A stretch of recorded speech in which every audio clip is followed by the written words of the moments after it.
I'll be honest, I have a tendency to ignore units.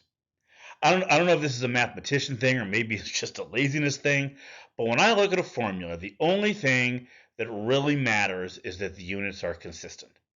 In the formula for the volume of a cylinder, for example, as long as the radius and the height are being measured in the same unit, the formula doesn't care. You're going to get the right answer in the corresponding cubic units.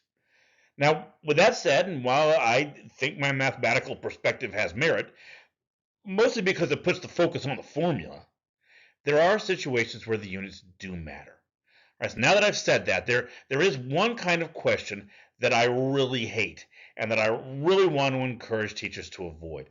It's ones that look like this.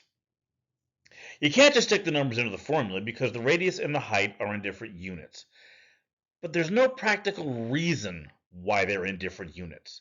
There's no context behind the difference the students can get their heads around. The person who wrote the question was just laying a trap to see if the students would walk into it. This kind of question is not only pedagogically dishonest, but it leaves students with the subtle impression that math is somehow out to trick them. We've got enough negative perceptions to work with as it is that are beyond our control. We don't need to be adding more to the list. Now, if you really feel you need to make students aware of this issue, then do it in context. Right, take this question for example.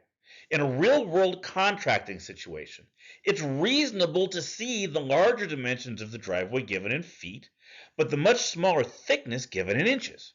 Now, when you fold the issue into this kind of real world situation, students can see that there are practical reasons why there would be a mismatch in the units, so they need to know to look out for them.